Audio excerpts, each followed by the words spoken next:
Mini skirt on, dip my body in glitter. Platform sneakers, all the boys want a picture. Two foreign cars, I make rich look richer. Save your breath, baby, I'm not going home with ya. Mini skirt on, dip my body in glitter. Hello. You are now tuned in to the A Little Bit a Lot podcast. I'm your host, Kristen, and welcome back to another episode.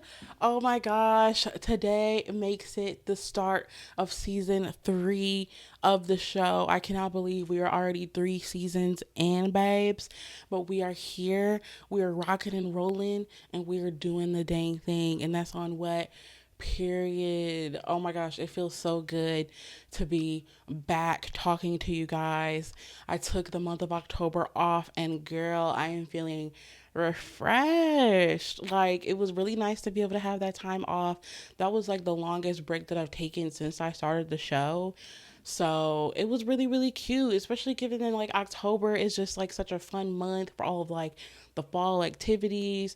If you follow me on Instagram at A Little Bit a Lot Podcast or TikTok, I showed that I went to the apple orchard. This is actually my first time going to the apple orchard. That was really fun. We got the petting zoo, got to go on the hay ride. There was food trucks, like it was really, really nice. The donuts, like the cider, like I really enjoyed the time off, and I really just like focused on relaxing. I did a lot of coloring and stuff. If you guys don't follow me on my coloring account, what are you doing at Coloring with Kristen? I post on YouTube once a week, and I post pretty much every day on Instagram and TikTok for that account as well. So yeah, it was really nice to take a break, but we're back and we have a couple things on the list to talk about. We had a few things that happened while I was gone on my hiatus, if you will, from the Menendez Brothers TV show. Megan Thee Stallion dropped her deluxe version of her album. We've got the Kamala Harris rally with Beyonce. Liam from One Direction tragically passed away. Like, it was a lot. The streets were hot, but you already know the drill. Before we get into that, if you're watching on YouTube, thank you so much. Make sure you give this video a like, comment below to let me know what you think about the topics that we're going to talk about today with the tea, and let me know what topics do you want me to discuss in season 3. I need a couple ideas. I really want to know what you guys want to hear from me, okay? And make sure you subscribe. I'm now on my road to my first 700 subscribers. Shout out to y'all. Thank you so much.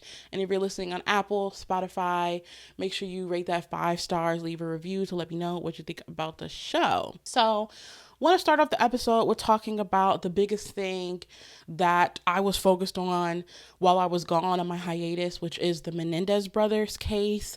I feel like every few years I find myself going down a Menendez brothers rabbit hole, and there are just so many different complexities with this case.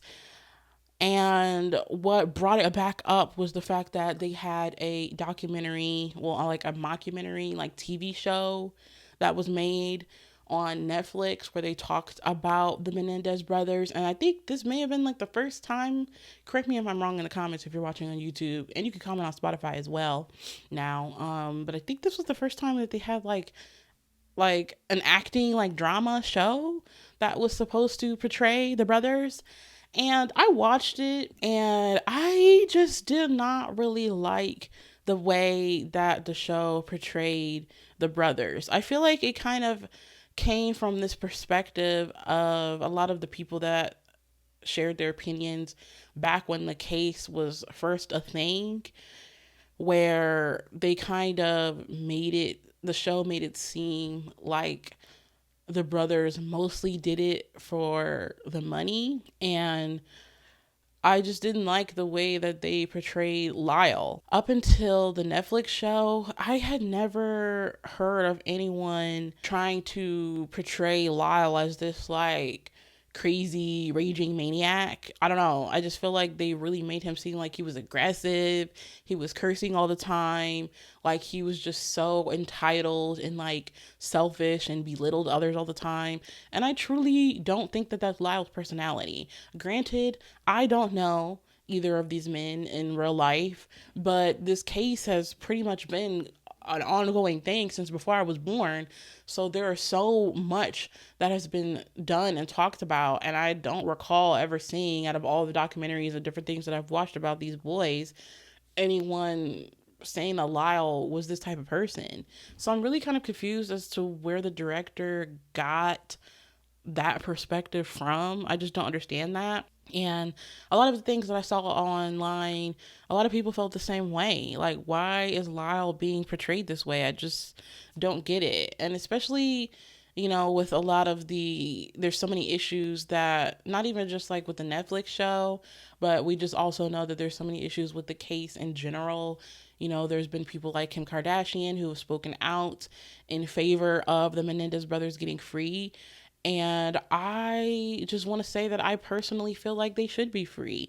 They have been in jail, in prison for as long as I've been born, and I feel like they've served their time and they deserve to be able to be out and see what it's like to be a normal American citizen now. And I honestly feel like if there's people like Gypsy Rose who have had a part in the killing of her own mom, and she's out and was able to have a TV show, and she's like got this happy life now, and she's pregnant and won't stop talking about how she's pregnant, then why can't the Menendez brothers like see the light of day as well? And there's been so many different people that have made statements who have been in prison with the Menendez brothers, who have talked about the different things that they do with school, helping other inmates get education. They are consistently working with other inmates on helping them learn about their cases and get out. It seems like they are just really trying to be as positive and productive as they can be while they're in there. I heard that allegedly they've had like nothing but good things to report with their behavior in there.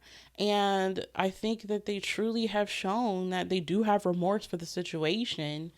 But I think a lot of people forget about the fact that they've said time and time again that they felt like their lives were in immediate danger, and they felt like because Lyle had confronted their parents about the alleged abuse that not only Lyle had suffered from the hands of their dad, but Eric as well, that they felt like their mom and dad were plotting to kill them because they didn't want their secrets to be out. So they felt like they had to shoot first. And at the end of the day, I'm not condoning any of the things that they did, but I'm just saying from the perspective of Kim Kardashian and, millions of other people across the nation, I can understand why they felt like they needed to do it. At the end of the day, was it right? No. But when you're in that situation and you're going under physical and verbal, like psychological abuse, people are always constantly asking the questions, well, why didn't they just run away? When you're in that situation, to my understanding, these victims feel like they don't have any other option. And they allege that their parents made it seem like they could not survive without them. Especially, you have to consider the fact that I've heard that they've had psychological evaluations done, and they were saying that they allegedly evaluated that their mental capacity was like stuck at the age of like 8 and 12 years old or something like that at the time. So you also have to consider the fact that these men were technically adults when they committed this crime, but mentally they were delayed. And on top of that, I think that they said that they allegedly had like learning disabilities, that their dad was allegedly doing a lot of their work when it came to college and school so they could keep up this like facade that they were like educated. I mean, it's just so many concerning things about this case that shows that they weren't mentally all there for what the age that they were at the time. You've got one of them still wetting the bed, the other one still playing with stuffed animals. These were broken boys and still had the mindset of children. So how do you think that children would behave in this situation when they're faced with these circumstances, And I think a big thing that the Netflix show also didn't bring up was the fact that they alleged that their mother was a part of the abuse as well, and there were several different instances where she was inappropriate with the both of them. And just even the fact that like she allegedly confirmed that she knew the abuse that was going on at the hands of their dad too. So not only were you being physically and sexually abusive to them, but you were aware of what the dad was doing, which somehow was even worse than what the mom was doing, which is crazy. Girl, it's like at the end of the day, there were so many people who were saying that they didn't even feel bad about their fate. People that had worked with their dad saying, oh, we're not surprised that he ended up dead. It's like no one had anything good to say when it came to his colleagues, business partners, different people that he worked with. A lot of people were generally saying that he was like an unwell, mean, horrible person. So it's kind of just like, imagine if these are just colleagues and business partners that think this of him. How else do you think that his children view him? It's just, it's insane. And the fact that during the time of the trial that so many people overlooked all of the specific embarrassing, humiliating details that they confessed, even though they didn't want to, for the sake of, okay, we're just going to tell our truth. And they still continue to switch the story to make it seem like they just did it for money and greed is insane. Especially given the fact that there were several different people who were their family members who went on trial saying, yeah, there's an instance here, here, here, and here, and here where I saw suspicious activity.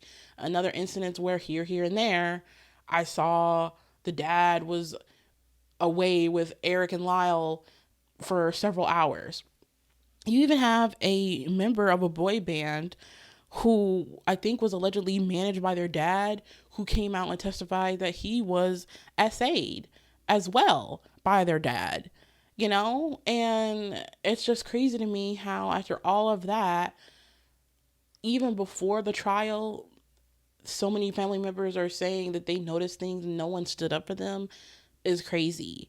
It just makes me think like if someone would have said something and really tried to do something before it got to the point where they felt like they had no other choice but to off their parents, like where would they be?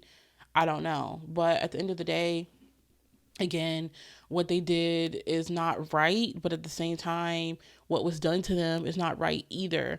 So that's where you have a case of this is not so black and white. It's truly blurred and mixed in between the lines of right and wrong. And it should be handled, in a different way. And I feel like they should be given a little bit more grace. So it's just really, really such a sad case whenever I get back into thinking about it, because I feel like as children, they deserved so much more, affection and protection. And it's just clear that all they wanted to do was be loved and just kind of treated like normal human beings instead of like dogs by their parents. And they didn't get that. So that sucks, but I do see that there are different things in the works. I've seen online where they are trying to do a retrial or something like that, or something about parole. I don't really know the details, but I think we're moving in the right direction with potentially getting them out, especially with people like Kim Kardashian who are going in on site, boots on the ground, like pulling up on my boys to go visit. Because if Kim K gets involved, a lot of times something shakes. So at the end of the day, worst case scenario, the only hope that we have is Kim. I'm gonna take it. You know what I mean? Because they deserve so much more. Also, not saying that this like sways how I feel about like the case or what they've done or anything like that, but it's like, can we talk about the fact that Eric, like at the time, was so cute? Like, I cannot stop watching different videos and edits of him at that time, and I'm just like, oh my god, Eric was so adorable. Like, he was just so cute. He was so handsome. And Lyle was handsome too, but it's just something about Eric being my favorite. Like, he's just got that look, dude. Like, imagine like Eric could have really been giving supermodel like Calvin Klein boots had they lived like a normal life. You know what I'm saying? Like, period. And then like the guy that plays Lyle in the Netflix show, what's his name, Nicholas Chavez, I think that's how you say it. He's really cute too. Like, oh my god, he is so hot. And the fact that the girlies were going crazy over him with that one TikTok edit. There's Nicholas Chavez edits, then there's the Nicholas Chavez edit. It's all over TikTok and has almost 55 million views. And it's these kind of videos that turn stars into superstars. Here's the TikTok fan edit explained. Nicholas Chavez might be the latest fixation of the viral TikTok thirst trap fan edit, but he's certainly not the first. Among the ranks, there's Timothée Chalamet, Pedro Pascal, and Jacob Elordi.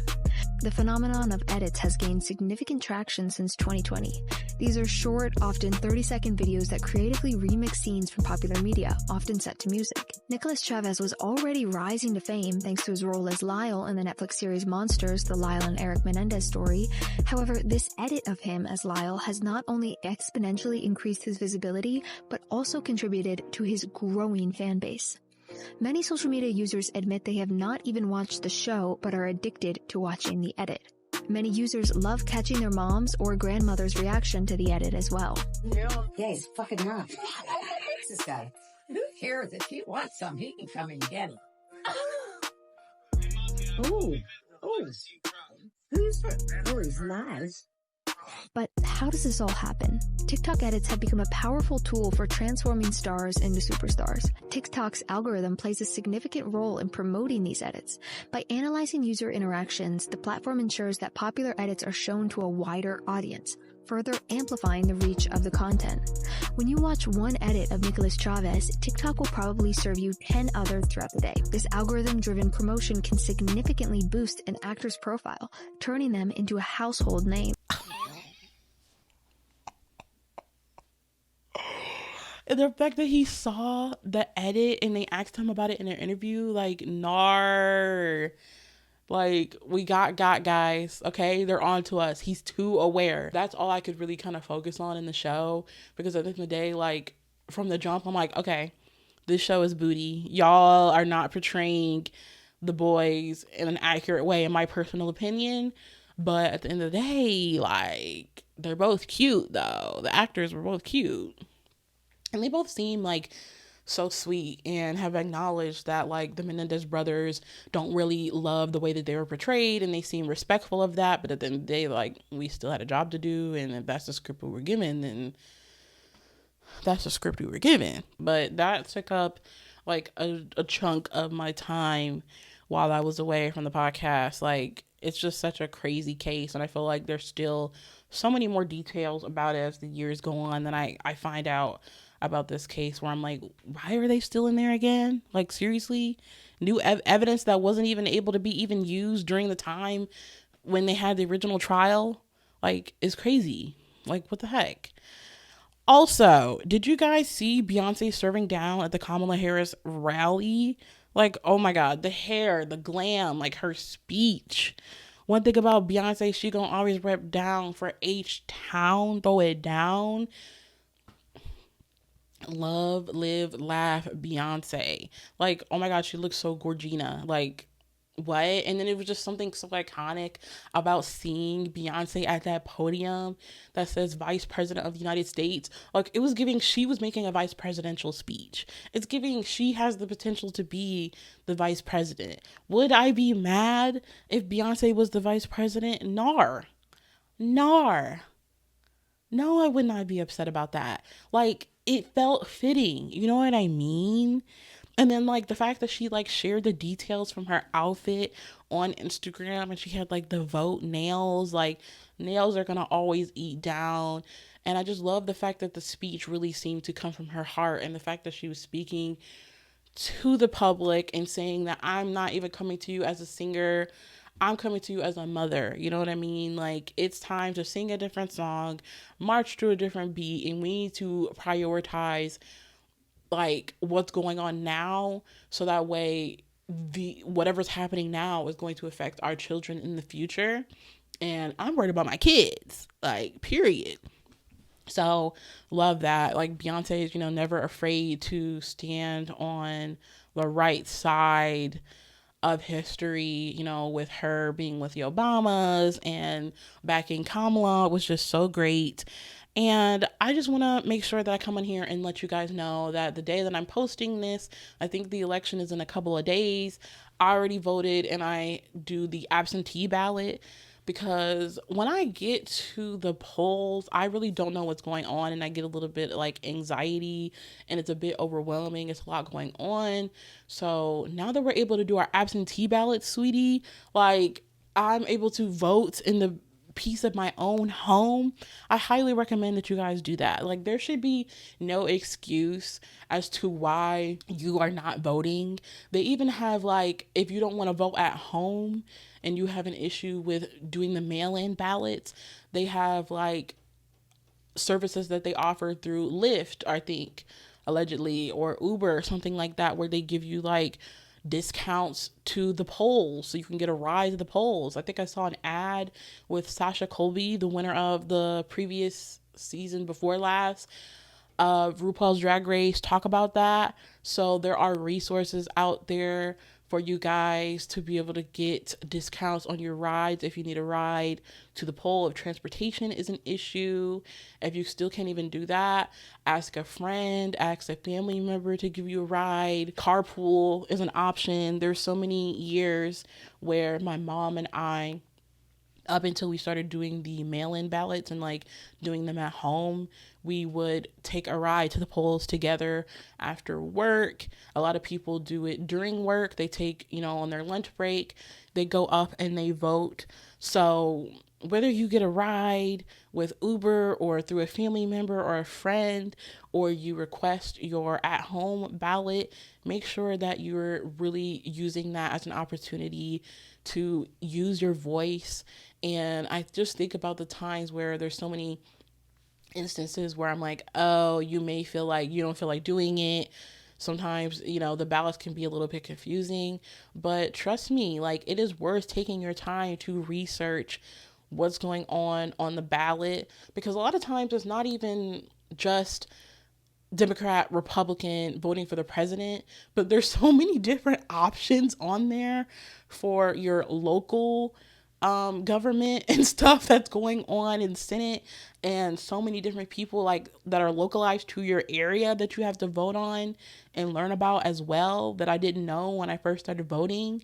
And my mom really made it a point for her to help us with the research and understanding like all the other people that are on the ballot, and not just like the president, you know, like the Donald Trump versus the Kamala, like all the other people that are on the local level that are listed on there as well.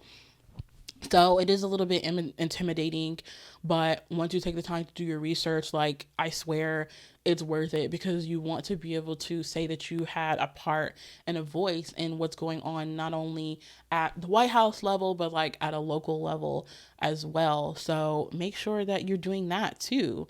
And I think that using your voice, especially like as a woman, but if you're a person that's watching that identifies as a woman or as a person of color especially, is such an important thing that I often remember about, because there's lots of times where I think about my ancestors and those who came before me that as women had to fight for the right to vote, you know, because for a long time it was only men, and then let alone like women of color.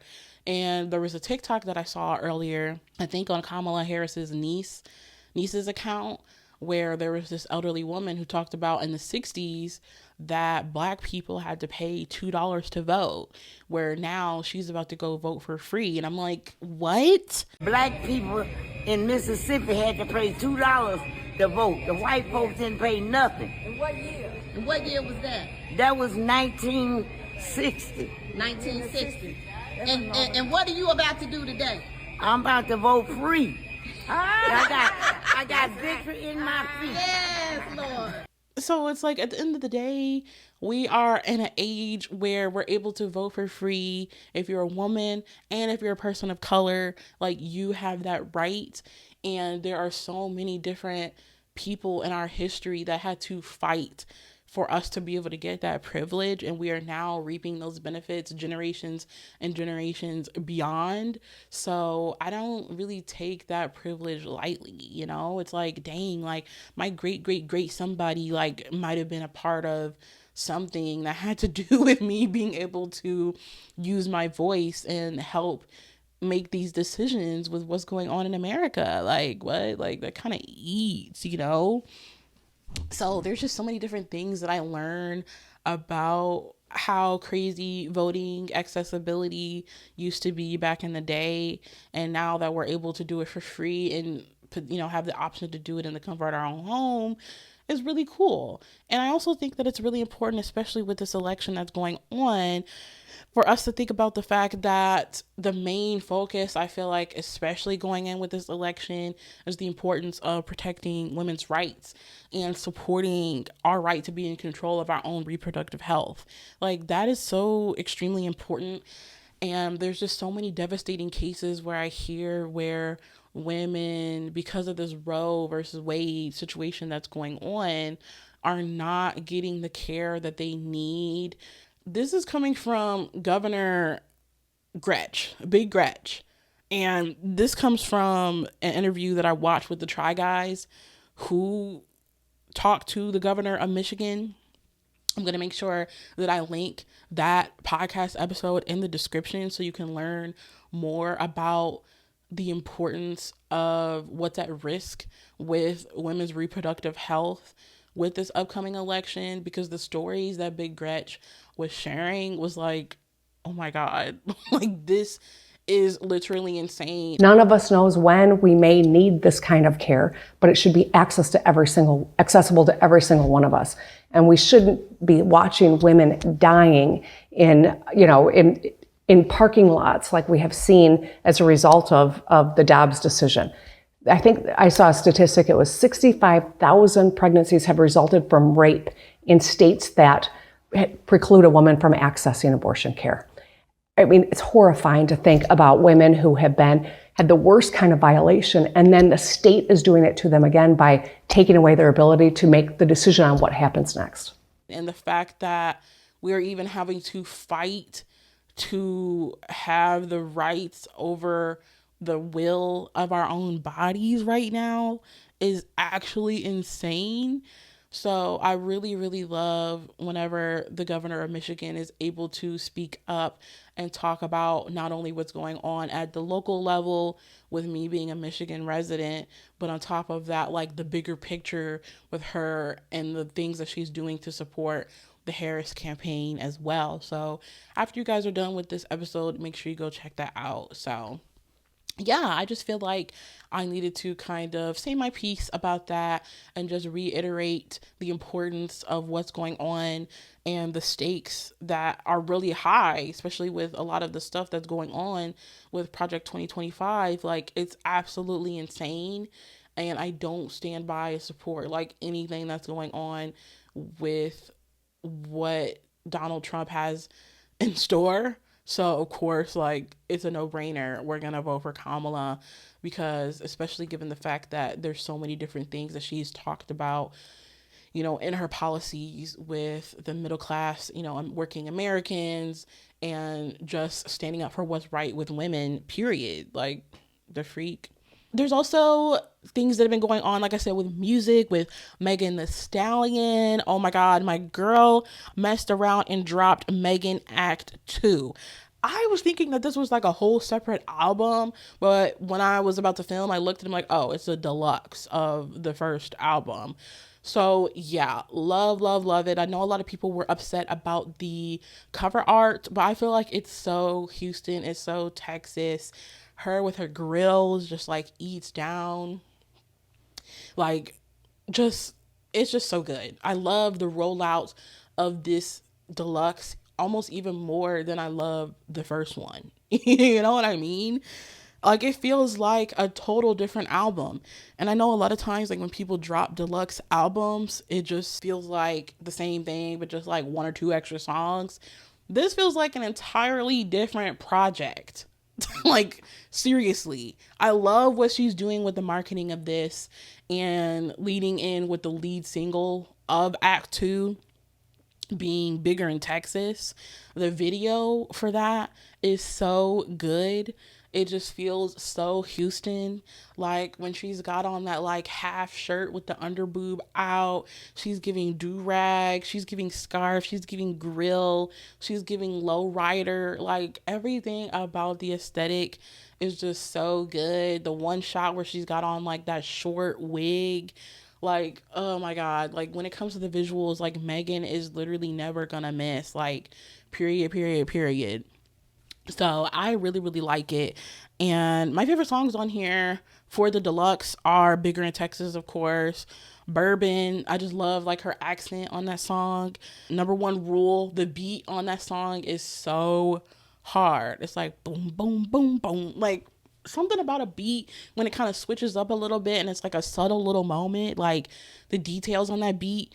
Eat Down, Rock Steady was such a surprising song for me just because of the nostalgia of it all with the sample and the fact that this is a song featuring Flo Milli. Eatery. Like, you guys already know I love Flo Milli down. So Flo Milli ate on the song. I was like, what? Because we were listening in the car, me and my sister, so I didn't see like, I couldn't see any of the titles of the songs or any of the features. So I was just surprised when I first heard Flo Milli. And I'm like, is that Flo Milli? Because we were like, I was looking at the GPS. That gagged me. Like, she did what needed to be done. I'm so glad that we got a Megan and Flo Milli song. I don't know if they did a song together before this or not. But either way, really, really good. Right Now, Baddest Joe Right Now, Baddest Joe Right Now. That song eats. And then the Mamushi remix with Twice. You guys already know that I love K-pop. And Twice is a girl group that I really like. Like my ultimate girl group is, of course, Red Velvet. But we love Twice. I also like New Jeans. Who else do I like? Is there a group called XG? I'm not 100% sure. Like, I come from like 2014 era K-pop, so a lot of the newer girls, like, it's kind of iffy, you know what I mean? Like with New Jeans and stuff like that. Like, I have a hard time remembering like the group's names, let alone like the members' names. But when it comes to Twice, I feel like they're an OG, you know, in the K-pop game, period. Just along with like GOT7. So the fact that she got Twice on the track, I was like, girl, like Twice did what needed to be done. And then TYG though, I feel like TYG on this Megan album is literally like her most unique song that she's ever had, period. Like, it is so good. I just love that Megan tries to lean into all the different sides of her.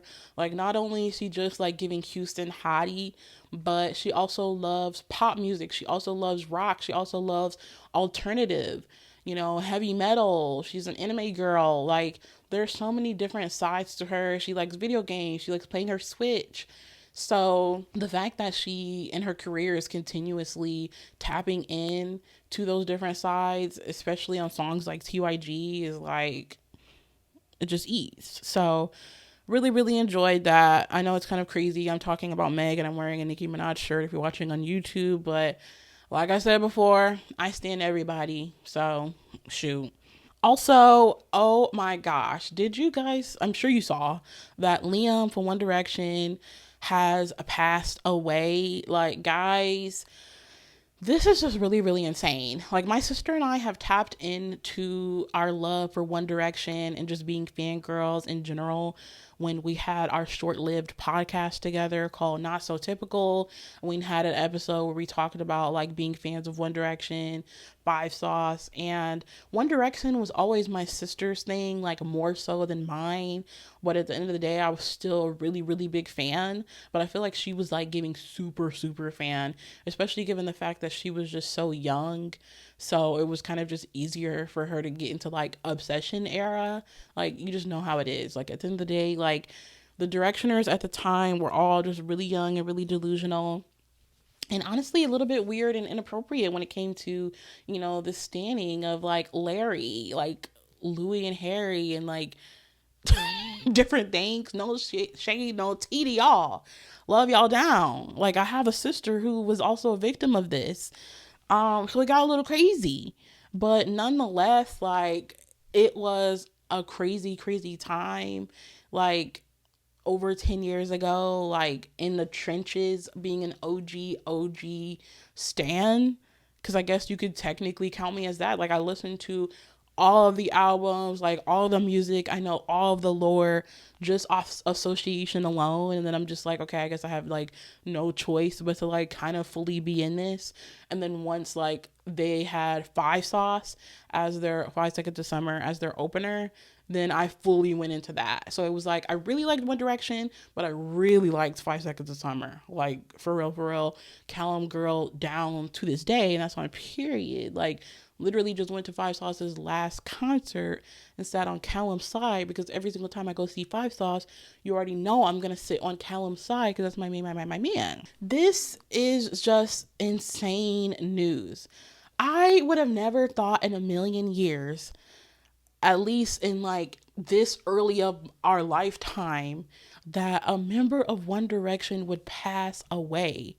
Like, it still doesn't feel real. And it's just, as somebody who is basically an OG One Direction stan, you know, really was in there during the prime times, literally right after they were right off of the show. You know what I mean? Like, if you weren't around watching those videos when they were on the stairs, like, don't talk to me. You know what I mean? Like, going through all of that with them, you know, all of the drama, but all of the good times at the same time, you know, like Zayn leaving, that basically being kind of like a national holiday of mourning. It's just insane. And now Liam is gone. It's just still really, really hard for me to process. And it's just crazy because it's like, I really had like a real Liam era, I would say, because Zayn has always been my favorite. If we're going to use K-pop terms, bias. Like, Zayn's always been my bias. But at the end of the day, I also had like a Liam era, I would say, that I tried to fight and deny.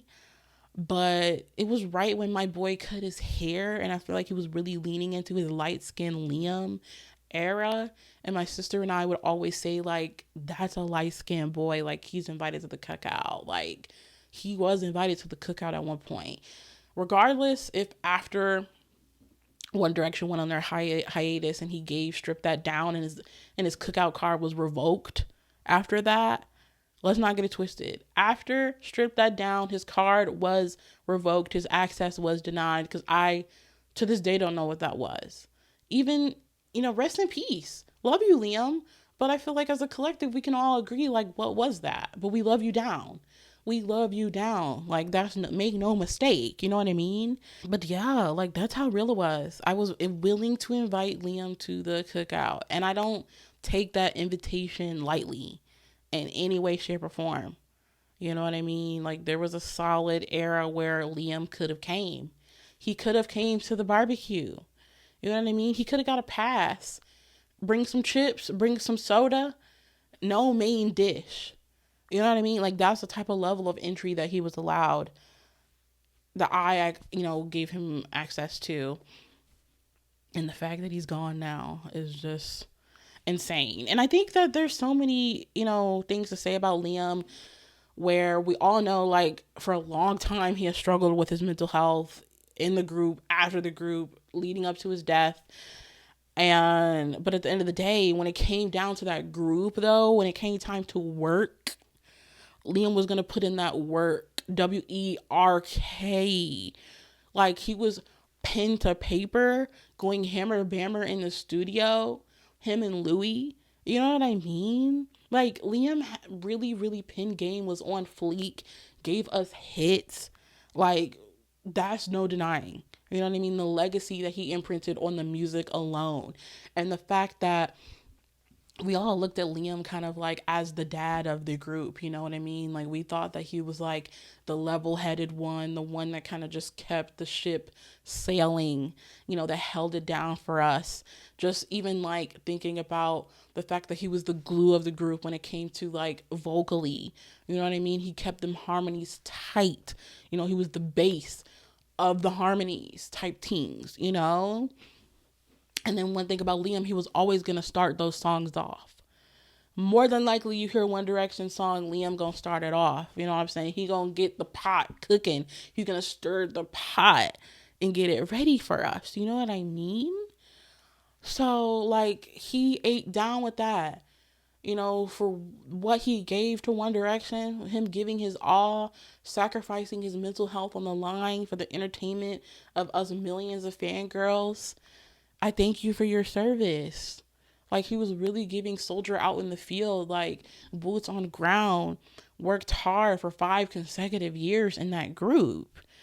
So his contributions are never taken lightly, in my opinion. You know, during the Prime era, like, he really did a lot for the group, and I just am forever grateful to him for that. But it's just so crazy to me, all of the suspicious circumstances that are leading up to his passing, because people are alleging that like he was doing better with his mental health. But then it's like, if he was, then how come he ended up like with several drugs in his system, allegedly, to the point where he was gone manic, being seen in the hotel lobby, and somehow ended up falling off the edge of a building?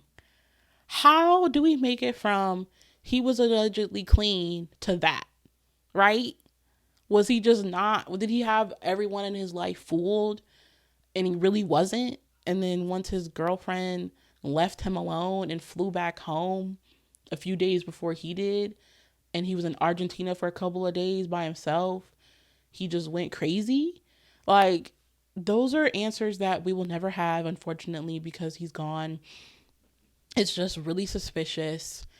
Like, how does he have that many drugs allegedly in his system is insane. Also, I really think that it's like absolutely disgusting that TMZ, I think it was TMZ, allegedly released photos of his body. Like, huh? To this day, I refuse to look at that. I want to be able to have the memory of Liam that I have during his prime. I didn't claim the Strip That Down era. I claimed the Prime era. And that's what I want to remember. The This Is Us documentary, that's the Liam that I have stored in my brain forever. And that's where I want to keep it. You know what I mean? Just for my own mental psyche, because that is so shady boots for them to violate his privacy in that way, to not only post pictures allegedly of his body, but then allegedly post pictures of his hotel room. We did not need to see that. The public did not need to see that. The only people that needed to see that was his family, his mother, his father, not his child. And that's what sucks even more. With One Direction, I get so caught in like thinking about the Prime era that I always forget that when I look at them when they were in their prime, that was before they were fathers. The only people that don't have kids is Harry and Niall. I'm like, dang, y'all are really daddies out here in these streets. And I learned that his son is 7. I'm like, dang, I ain't never seen a picture of his kid. But that's not my business. And seeing pictures of his body is none of our business either. And I hope that his family sues the frick out of these publications for making this a spectacle, because that is so inappropriate on so many levels. It kind of reminds me of the Kobe Bryant case. Like, his wife was like, hello, who the frick do you think you are? Like, leaking these pictures and taking photos at the scene, violating his privacy and his legacy, and doing all this before we even see what's going on. Like, disgusting boots.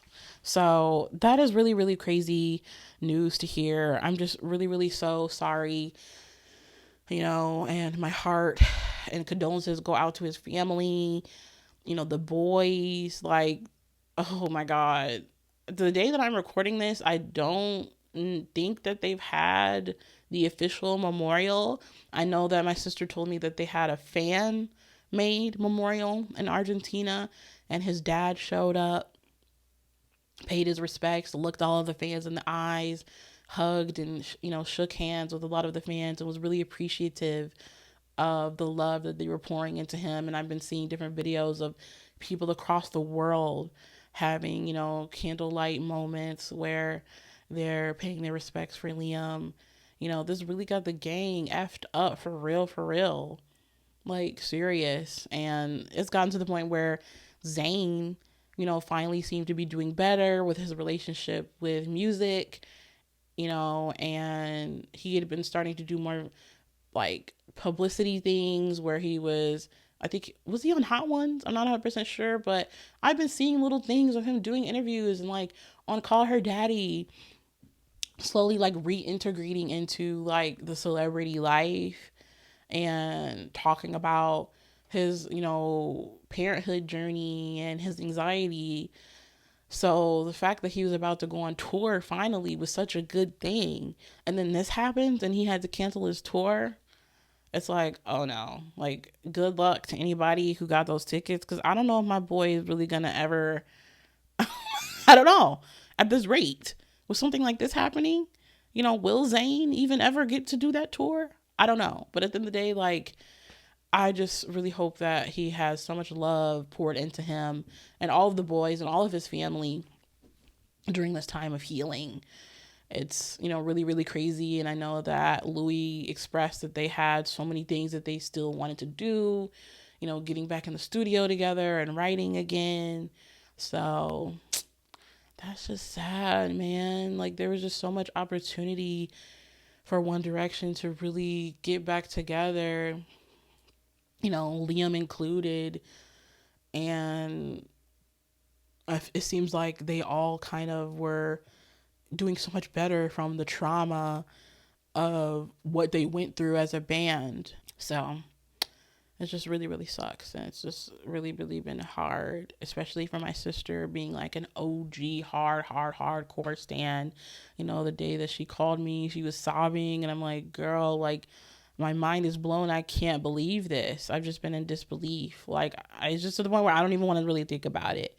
And, you know, and this past weekend, we went to go see Miles Bonsignore, the host of the Perfect Person podcast. He did a live show. And then we also went to go see Dan and Phil at their Terrible Influence show. And while we were chilling at the hotel, we were watching like old One Direction music videos. And it's like, it's just hard for us to realize like he's really gone. Like, what the heck? So that's all I got for you guys for now. Like I said, while I was on break, I didn't really do much. And I think that was kind of the whole purpose.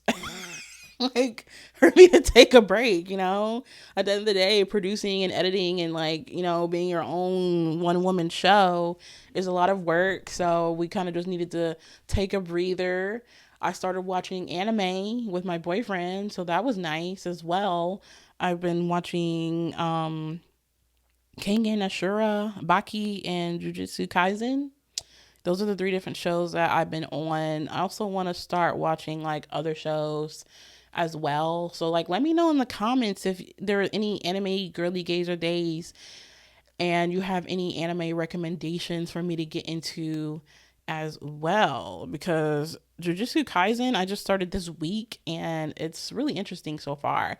I never thought that I would be an anime girly, but now living with my boyfriend, it just seems like anything's possible. And he has really been kind of getting more into like the anime life. And we're kind of, it almost feels like we're kind of on this journey together. Like, he's already been watched a few, but it's not like he's like was ever really, really anime boy down. You know what I mean? So we're kind of like watching a lot of these like together for the first time. And it's crazy. I mean, I didn't know that animes were so wildly inappropriate, but at the same time, so good. And there's just so many ridiculously crazy things and impossible things that happen in these shows where you're like, there is no way that any human being should be able to do any of these things. And you're setting it up to where some of these people are not supposed to be superhuman. They're supposed to be regular folks who can somehow do these crazy things after doing training. And you're like, what? Like, no, it is absolutely crazy. And you're just like, this is kind of ridiculous. But at the same time, I can't stop watching it, you know, because it's like that interesting. So a lot of it I realize is like super silly and almost super unserious to the point where it is serious. And I think maybe that's the gag of a lot of these animes, you know? And especially I love the fact that in anime, my favorite part about watching animes is when they constantly narrate what they're thinking. Like, yes, I love that when it comes to a character, because there's lots of times where in regular TV shows you look at a character and they make kind of a funny face and you don't really know what's going on in their head. But with an anime, they're going to tell you 100% exactly what is on their mind. They're going to be like, what? How did he do that? And like they be just as curious as we are, you know, and they get to the bottom of it. So I don't know. It's just really, really interesting. And maybe I'm in my Megan Thee Stallion era now, you know, becoming an anime girl. I've seen a lot of people online say that like that she's not a true anime girl. I'm still over the conversation when it comes to that. It doesn't matter what kind of anime you watch, in my opinion. If you watch it, you're an anime person. Why is it like levels to like validate your anime-ness? I don't know. Like it seems kind of strange to me, you know, like the lore and the judgment that's associated around the community. But whatever. I'm in this thing. I'm watching Jujutsu Kaisen and I like it. So that is what it is. Also, before I go, like I said at the beginning of the episode, make sure you guys are following me on my coloring account at Coloring with Kristen on YouTube, Instagram, and TikTok. I now have 2.7K followers on my TikTok account for my coloring, which is crazy. So thank you to everyone that has followed me. And I have 800 followers on my Instagram. I just started this account like at the beginning of September. So the fact that I've hit these numbers is crazy. And I think it also helps because I've already had a year of experience with growing a podcast account on every single form of social media for a year. And I know I learned a lot about like consistency and what works and what doesn't. So I feel like it's easier for me to like grow, you know, separate accounts in the coloring community from scratch. But I just wasn't expecting it to grow this quickly compared to my podcast account. Like I feel like it took me 1,000 years to even get to 800 followers on my podcast Instagram, but somehow it's only been 2 months and I'm already at 800 on my coloring Instagram. I'm like, hey, you know, I think that's the end of the day, that's the harsh reality. Like when it comes to the podcast, people kind of have to like learn to like me and what I have to say and like my content that I offer. But like with coloring, it's like art, so it's less personal. I don't know, so it's easier to grow your following on that. But I think at the end of the day, I do like the variety that it offers, because sometimes it is a lot to always have everything kind of just be like showing my face and my personality. Where with the coloring, I don't have to talk. I don't have to look presentable. You know, I can literally just color with my pajamas on and my bonnet and make my content, color my Bobby goods, you know, push it out there, and the girls are going to eat it up. And I love that. And I just really, really love the coloring community in general. Like, they are so nice. And like I said before, the podcast community is super nice as well. But the coloring community, man, like, they just got to be my favorite, you know? Like, you could just post the most simple thing and they're going to be like, yes, yes, yes, queen, you know? Like, the support is unreal. A lot of people do buddy colors, which if you're not following me, I've already done one with my sister where you basically colored the same page, and then it's fun to see like, well, how did she color it, you know, or how did versus how I colored it, you know, type of thing like that. So I really enjoy doing both, like, because one, with the podcast, I can show my personality, but then with the coloring, I get to take a break and not have to like put myself out there as far as like physically showing my appearance or talking or putting any effort into thinking about what to say. I can just express myself with coloring in the drawings. So I really like that. Shout out to Bobby Goods. Bobby Goods is kind of like the luxury premium, like mecca side of coloring. Like their coloring books are a little bit more on the expensive side, but it's like for a reason, because the pages are so detailed. The coloring books as a whole are, each different ones are so carefully thought out, and they often have themes. The quality of the paper is a little bit thicker and premium quality.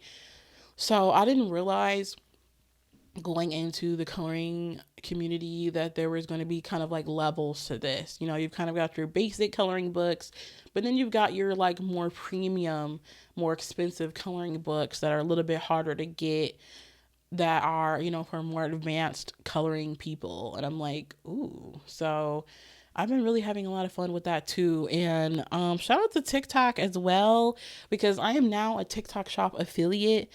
Like, girl, I have been trying to be a part of the TikTok shop affiliate program on my coloring account since I started it for the past 2 months.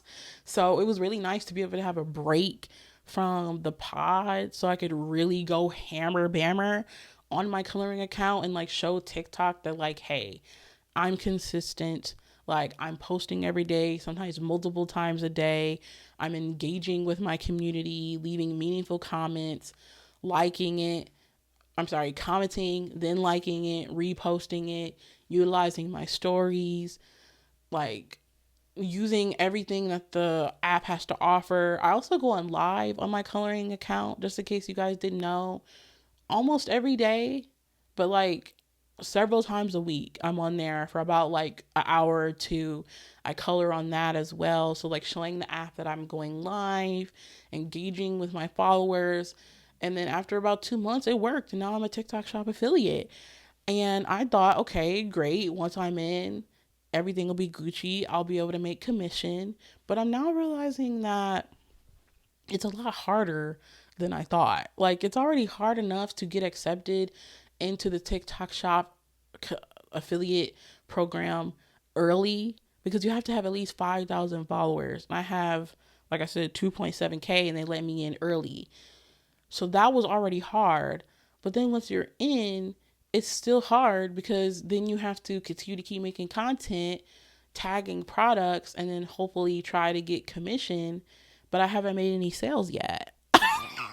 I have not made a single mother freaking sale, girl. Like, I be using these Ohuhu markers, and they are not cheap. So I was hoping that I'd be able to make some commission on sharing those, because everything that I have with my coloring stuff is like bought with my own money, with the exception of like a few coloring books that have already been gifted to me. But other than that, like the supplies and stuff like that, I spent my own coin. So I was hoping that I'd be able to make some commission, but no, I haven't made a sale. And then I found out that when you're a TikTok shop affiliate, you can request samples. So I requested samples through Ohuhu, which, if you don't know, the Ohuhu markers are like these alcohol markers that are pretty much like the number one markers that you kind of want to use in the coloring community. Like, everybody uses them, and they're really, really good. They're expensive, but they're good, and they're my favorite markers. I've tried other brands as well, and I still feel like the Ohuhus are the best. They do dry out, but then again, that's also partially because of me, because I color so much. So I've already had quite a few markers, like a handful of markers, dry out on me, and I had to contact customer service and let them know, hey, I've only had these markers for like a little over a month, I think, at the time, and a handful of them are already dried out. And like, I know I color a lot, but like, dang, and they do sell refills. You can refill the ink, or you can like replace the marker. They sell replacements. But at the same time, I just felt like this still seems like it's running out a little bit too soon. So they reply back and they let me know that the colors that I wanted, they don't have any of them except for one. So in the meantime, they were like, maybe we can send you a 24 pack of our skin tone markers. And that way you can at least get one replacement for the one that's out and then get 23 other ones that you don't have. And I'm like, you know what? I'll take it. Because at least I get to try 23 new markers that aren't already in my collection. So shout out to Ohuhu for their incredible customer service, because I basically got a free 23 pack of the skin tone markers. And if you don't know, they have different marker sets. They have like the basic colors, they have skin tones, and then they have like pastels.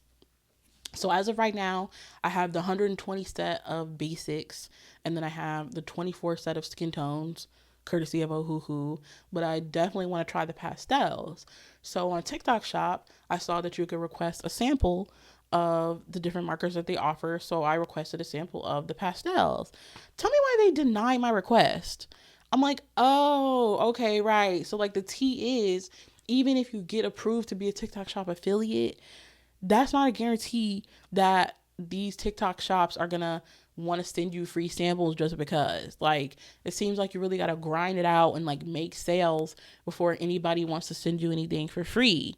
Because then once they send you a sample, then you can like try the product out and then like make videos about it, you know. But so far your girl has not been approved for a single freaking sample, but it is what it is. Because at the end of the day, you know, making money and having this as like another stream of like revenue would be nice, but ultimately it's not about that. Like, coloring is extremely good for my anxiety and my mental health, and I'll stand behind that. Like, I highly recommend for you guys to get into it. Honestly, I should make like an Amazon like list of like my favorite coloring books or something like that. I also see that like different people have like wish lists as well. So maybe, you know, any of my supporters out there want to support me and help your girl out, because the struggle is real. At the end of the day, I don't make much money from the show. I do it because it's my hobby, and I really love having a community for things that I like. That's like one thing about me. I love a community with my interests. So I love podcasts. I'm like, why don't I become a podcaster? And that way I can engage with other people that like podcasts and that like podcasting. That fulfills me. You know what I mean? Same thing with like coloring. I like coloring. Why don't I make an account so that way I can engage with other people that like coloring and other people that like coloring books? So at the end of the day, even though like my hobbies of podcasting and coloring aren't like that profitable, like obviously it would be nice to be able to make more money from these things, but number one comes the joy that it brings me. You know what I'm saying? So, period. So if you guys want any recommendations of coloring books or anything like that, or supplies, half the time I'm going to have it linked on my TikTok shop. Everything is already there, but I feel like I should set up something on like Amazon too.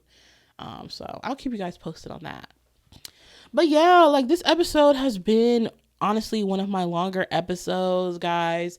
I've been yapping and yapping and yapping in the trap, but it is what it is. We had to go full throttle come in swinging on the first episode back, because there was a lot of things that needed to be covered, a lot of things that I missed. So if there's anything else that I missed while I was gone that you guys want me to talk about, let your girl know. Like I said at the beginning of the episode, give this video a like, comment, and subscribe on YouTube if you're watching, and make sure you rate that 5 stars, leave the review on Spotify and Apple. And with that, I will see you guys next week. Bye. Cause I make rich look richer. Save your breath, baby, I'm not going home with ya.